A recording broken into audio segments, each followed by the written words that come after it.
Allah Subhanahu wa taala berfirman dalam suratul Bayyinah, "Wa ma umiru illa liya'budullaha mukhlishina lahuddin, hunafa'a wa yuqimus salata wa yu'tuz zakata wa dzalika ad-dinul qayyimah." Dan mereka itu tidaklah diperintahkan kecuali untuk menyembah Allah Subhanahu wa taala mukhlishina lahuddin.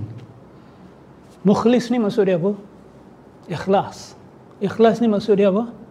Nak kenal ikhlas, awak tengok madu yang betul-betul tidak ada residu dan tidak ada wax dan tidak ada kaki lebah ke apa dekat atas dia. Clear honey. Itu dipanggil sebagai asalun khalis. Jadi perkataan ikhlas diambil daripada itu. So keikhlasan kita tidak ada dicemari oleh apa-apa keinginan lain walaupun setitis. Penyembahan kita kepada Allah Subhanahu wa taala tidak dicemari dengan kita punya penyembahan kepada selain Allah Subhanahu wa taala.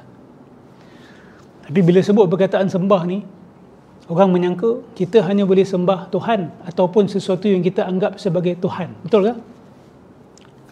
Boleh tak kita sembah sesuatu yang kita sendiri kata dia bukan Tuhan? Boleh tak kita menyembah sesuatu yang kita sendiri kata dia bukan Tuhan? Tak boleh. Tak boleh.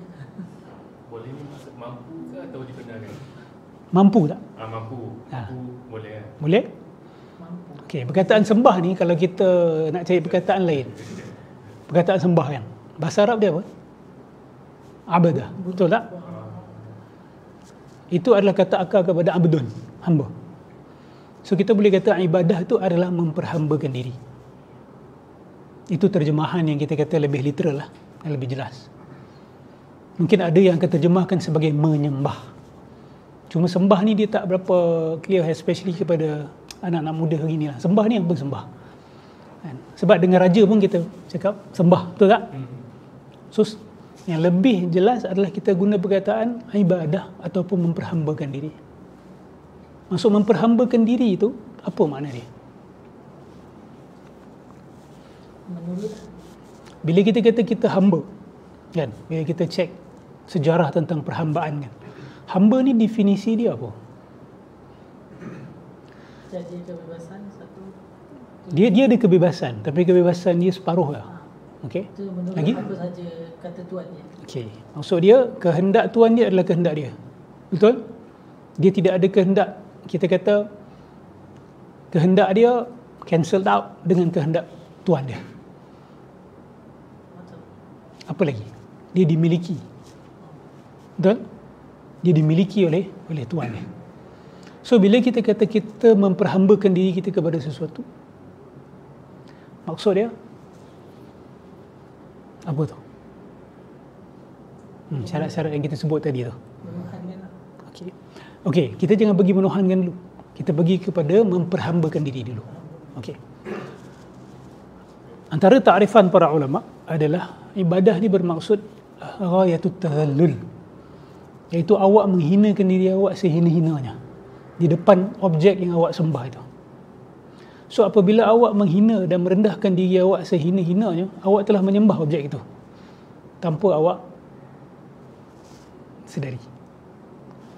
Dengan Rasulullah SAW boleh tak kita hinakan diri kita sehina-hinanya? Tak, kita rendahkan diri kita.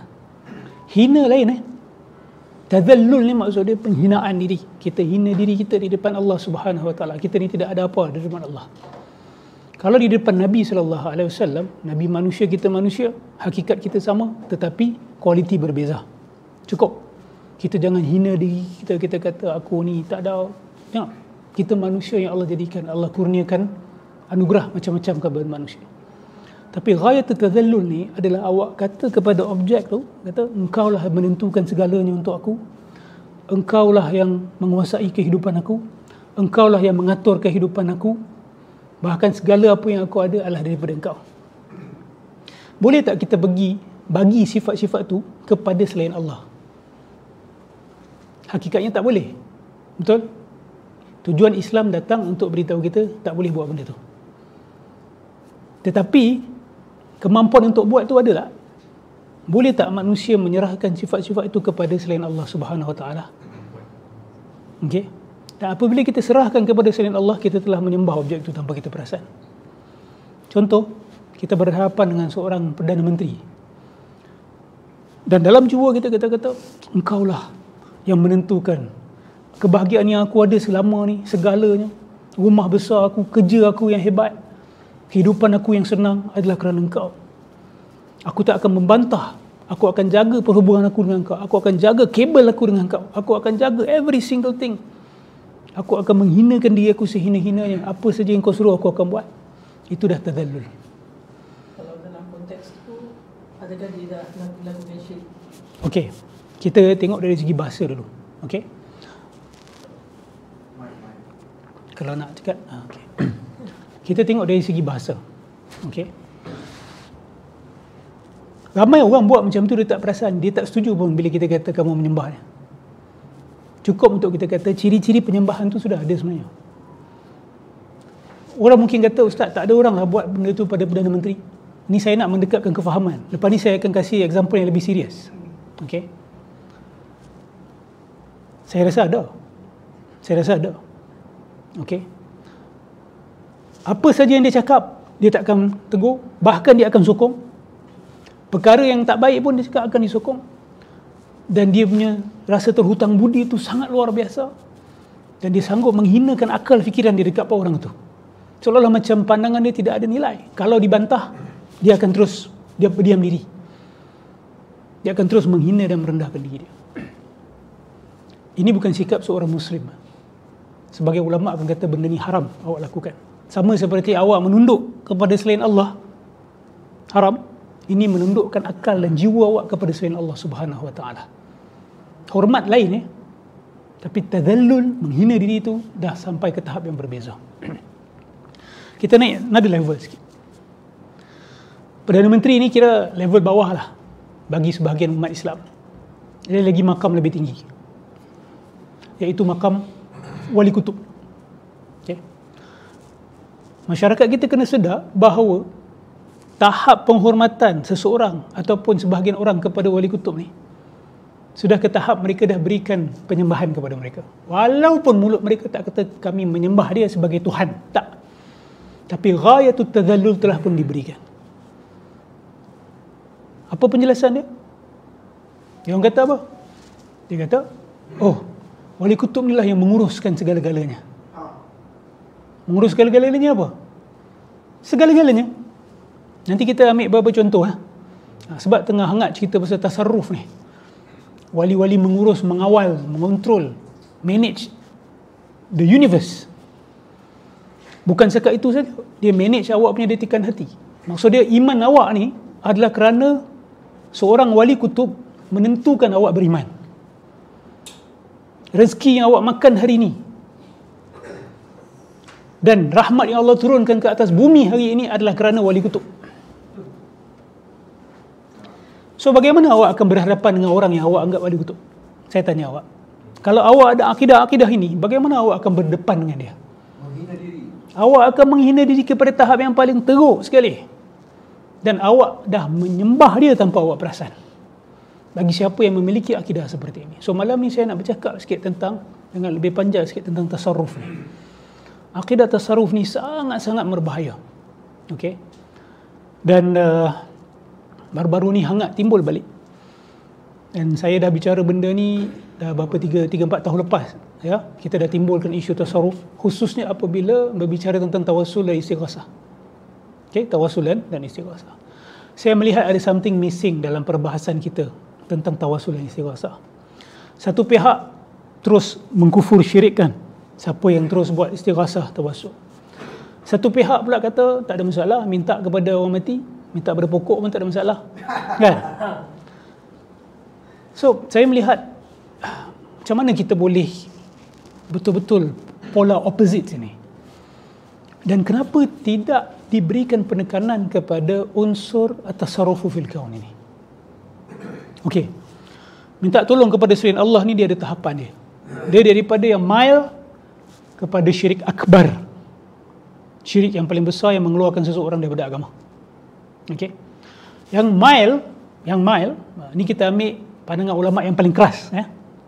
Okay. sorry. Kita ambil pandangan ulama yang moderate lah. Okay. Bila kita bertawasul, kita kata istighasah. Kita tak cerita tawasul, kita istighasah terus. Sebab tawasul ni is mild in compare to istighasah. Okay. Tawasul ni maksudnya, ya Allah, aku berdoa, aku memohon kepada Engkau, ya Allah, dan aku bertawasul dengan kasih sayangmu kepada wali ini, contoh. Aku bertawasul dengan kemuliaan orang ini. Walaupun kita tak tahu dia mulia ke tak di mata Allah, tapi tak ada orang yang akan kata benda tu syirik, kita keluar daripada agama. Ada ulama yang akan kata benda tu haram, ada kata bid'ah, ada kata ini syirik khafi, iaitu syirik yang kecil, maksudnya tidak mengeluarkan seseorang daripada agama.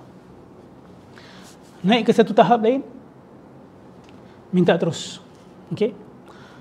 Wahai wali sekian-sekian, aku nak anak. Bila kita tanya dia, kau minta daripada dia ke minta daripada Allah? Oh tak, aku minta dia sebenarnya doakan supaya Allah berikan aku. Okay? Itu dah tahap lebih keras, tapi itu belum paling tinggi. Naik satu lagi tahap, dia minta direct. Wahai Syekh Abdul Qadir Jailani, masukkanlah aku dalam syurga. Wahai Syekh Abdul Qadir Jailani, kurniakan aku anak. Bila kita tanya dia, hang beriman apa ni? Yang minta kepada Syekh Abdul Qadir Jailani, dia akan kata apa? Dia akan kata bahawa Allah memang kasih dia mandat untuk uruskan alam ni. Allah kasih dia mandat untuk tunaikan hajat manusia. Now, this point, pada pegangan saya, ini sudah termasuk dalam syirik. Tolonglah, don't touch that red line. Apabila awak pergi ke sebuah kuburan, awak pergi ke sebuah makam, dan awak meminta dengan i'tiqad bahawa orang di dalam kubur itu diberikan mandat oleh Allah Subhanahu Wa Taala untuk menunaikan hajat, maka awak telah menyekutukan Allah Subhanahu Wa Taala. Dan menyekutukan Allah Subhanahu Wa Taala ni pun ada level dia. Ada yang berakidah wali sekian-sekian ni dia tak urus seluruh alam, dia urus isu anak je. Saya diberitahu dekat Yaman dia macam tu. Ada kubur-kubur tertentu, siapa nak anak pergi kubur tertentu, siapa nak kaya pergi kubur tertentu, siapa nak happy pergi kubur tertentu, siapa nak sekian-sekian pergi kubur tertentu. So dia ada pembahagian tugas. Ya, macam dewa-dewi, betul. Bukan Hindu je, macam Greek kan, pagans, musyrikin Quraisy pun macam tu juga. Cina pun sama juga, gods of this, gods of that kan. Tahap yang paling tinggi sekali adalah wali ini adalah wali kutub. Dia Allah berikan mandat, penyerahan segala mandat untuk mengurus sekalian alam ini, dan dia boleh buat segala-galanya yang Allah buat dengan izin Allah. Okey, itu adalah tahap yang paling, bagi saya paling tinggi sekali lah. Okay? Yang boleh dilakukan oleh seseorang yang masih mendakwa diri dia Muslim. Dia kata aku Muslim, tetapi dia dakwa bahawa wali kutub ini mengurus sekalian alam dan Allah berikan mandat. So segala-galanya di bawah kekuasaan wali kutub. Ini telah menyekutukan Allah pada sifat dia dan pada nama dia. Dan dia telah mendakwa bahawa ada copy of Allah. Iyalah, wali kutub ni boleh buat semua yang Allah buat.